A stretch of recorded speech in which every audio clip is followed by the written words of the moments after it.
This is wrestling's greatest moments.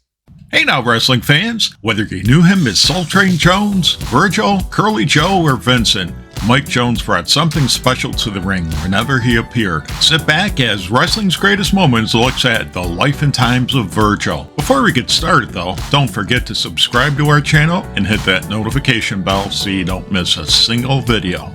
Muscle Man Mike Jones. Mike Jones was born in Wilkinsburg, Pennsylvania. Just when is anyone's guess, as Jones claimed to be much younger than what emerged following his death. Like many future pro wrestlers, Jones competed in amateur wrestling and football in high school.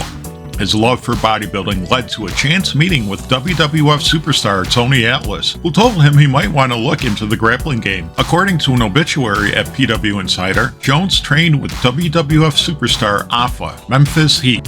Jones began wrestling in the Memphis-based Continental Wrestling Association, CWA. There, he competed as Soul Train Jones. While Jones only wrestled for 2 years in the territory, he competed with and against some of wrestling's biggest names. Jones would defeat Big Bubba, aka WWF superstar Typhoon, for the AWA International title.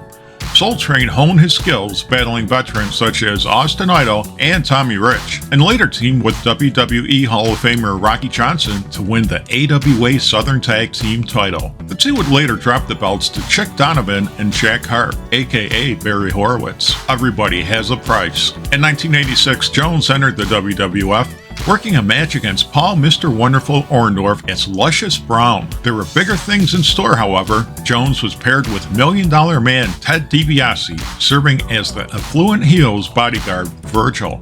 According to Ted DiBiase, Mike had some wrestling experience, but Vince hired him for his look. He had huge arms, a bald head, and a great physique. As for Mike Jones' name, Ted DiBiase and Bobby the Brain Heenan claim it was a rib on Dusty Rhodes, aka Virgil Runnels. According to Bobby the Brain, at the time, Dusty Rhodes was a booker in Atlanta.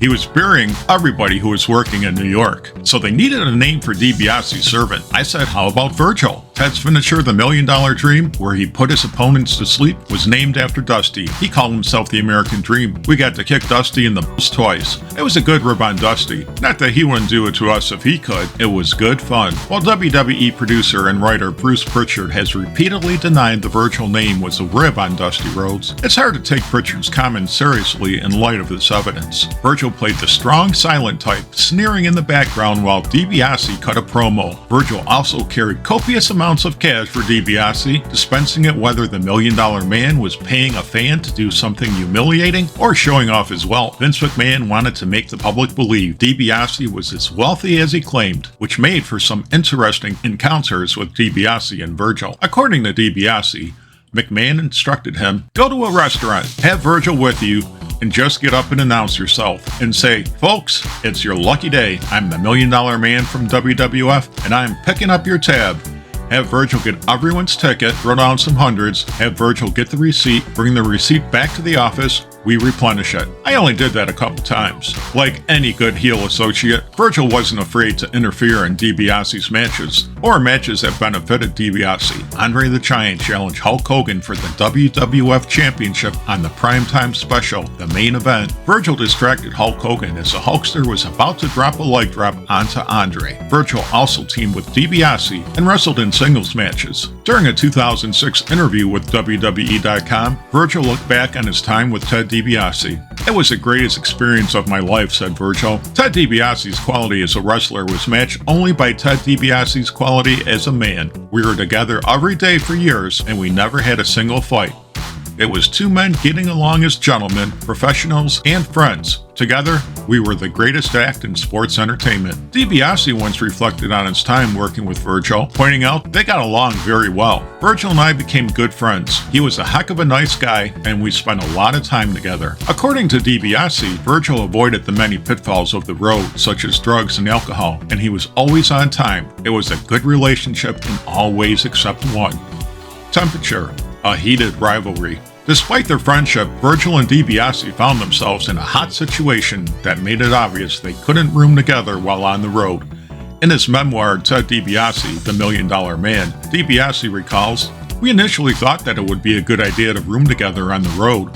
Unfortunately, it didn't work out because we needed our own space as well as control of the thermostat. One night, I woke up sweating bullets. I checked the thermostat and Virgil had turned it up to 80 degrees. This thermostat tussle continued throughout the evening. I turned the thing down all the way to 0 degrees.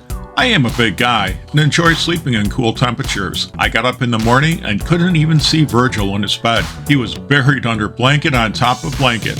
He said, "Man, I don't know if I can room with you. I can't handle sleeping in the cold." "Ditto, brother. I love sleeping in the cold." Virgil continued working as DiBiase's bodyguard, often taking a beating so DiBiase could slip away to safety. On one occasion, Virgil had to act as DiBiase's bodyguard for real. DiBiase's muscle had to spring into action during a steel cage match between DiBiase and Randy Savage at Madison Square Garden. The final spot was for Randy to knock me out and climb over the top of the cage. As Randy headed up, Virgil came up from the outside to prevent him from leaving. Out of nowhere, a fan jumped the rail, climbed the cage, and tried to knock Virgil down. I screamed for Virgil to knock the fan down. He grabbed the guy by the head and threw him to the ground. Simultaneously, security and the police were there to arrest the guy. When we got back to the locker room, we had a good laugh. Virgil's role as DiBiase's bodyguard meant recurring kayfabe beatdowns as Virgil took many a hit for DiBiase. Over time, DiBiase began treating Virgil like a menial, often demanding that he do demeaning things. Fans began to notice Virgil's growing disgust with DiBiase, and they wondered how much abuse Virgil would take. They found out at the 1991 Royal Rumble when Virgil accidentally clotheslined DiBiase during a tag match against Dusty and Dustin Rhodes. DiBiase was furious and attacked Virgil during the match. After the match, DiBiase verbally abused his bodyguard and demanded Virgil place the $1 Million Championship around his waist.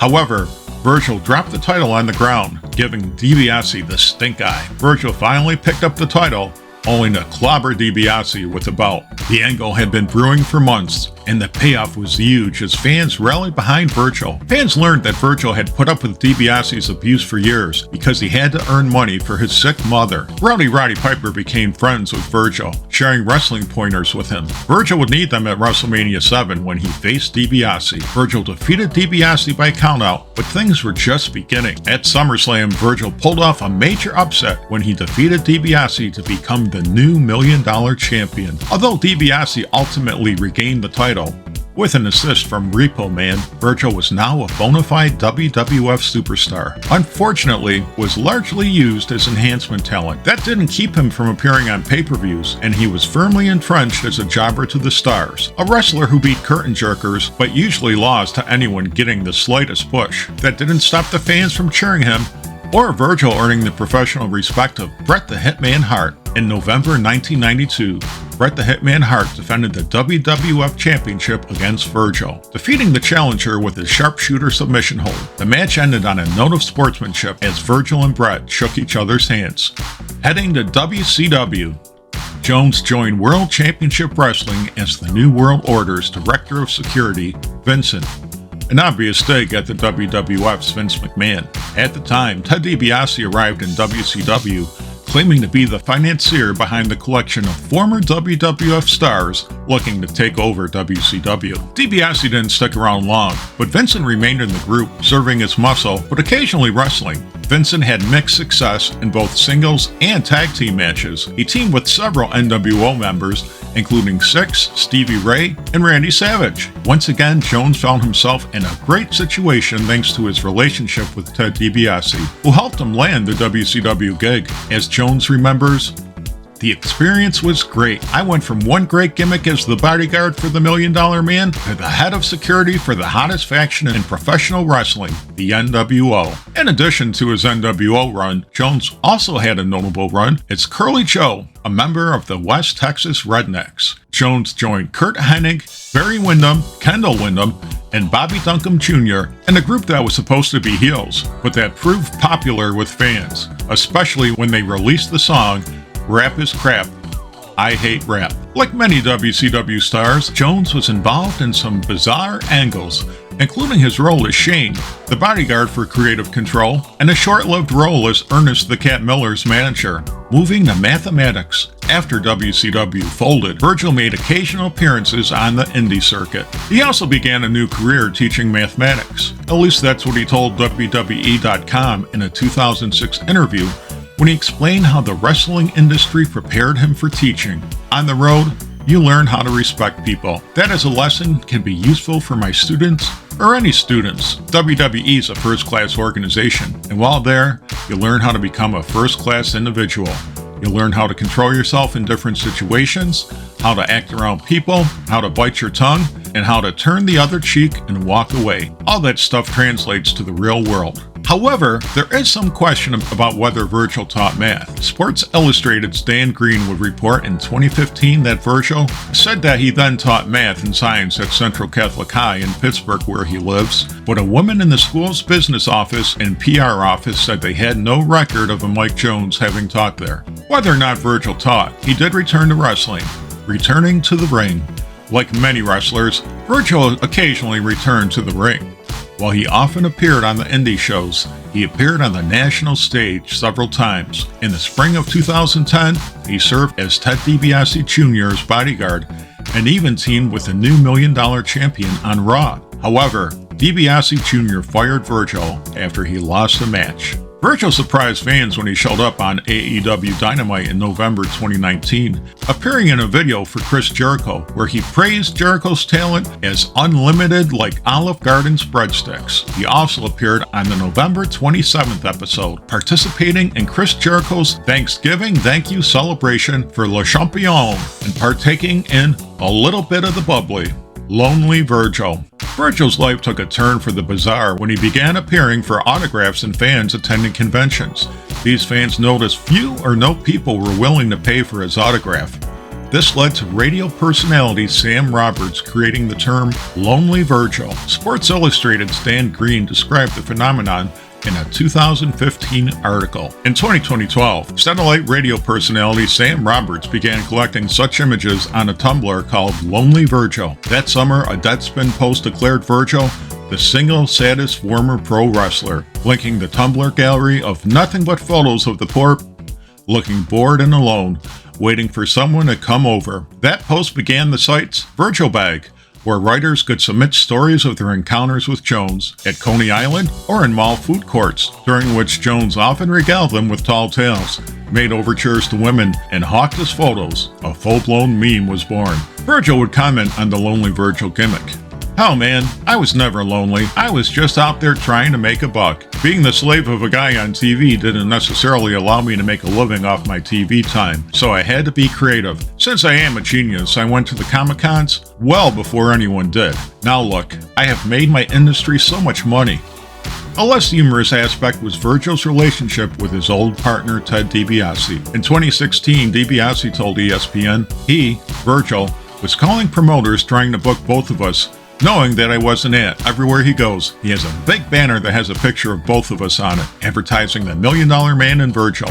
And I'm not there. So I had to talk to a lot of promoters and let them know, look, this guy does not represent me. I don't begrudge a guy making a living, but he has done so many things like that. I am not doing myself any good making appearances with him. If I could help him, I would like to, but he has made it almost impossible for me to do that. While fans might not have crowded Virgil for autographs, it's believed Virgil parlayed the publicity into gigs with the help of brothers Paige and Yain Magan, the brains behind the Iron Sheik's social media resurgence. The brothers Magan crafted a post-wrestling personality for Virgil that made for laughs and got him gigs. Paige Magan would tell Sports Illustrated in 2015 they had also recently landed Jones a night as a bodyguard for a bachelor party at Niagara Falls. For $1,000, Jones held a championship belt on Blue on Dice at the craps table. As noted in an article at Slam Wrestling, like those who represent the Iron Sheik on social media, it's someone else penning fodder for Twitter, Facebook, and Instagram. Virgil doesn't own or operate a computer, and he just makes calls on a cell phone. Incidentally, Ranieri says Virgil actually prefers Five Guys burger joints.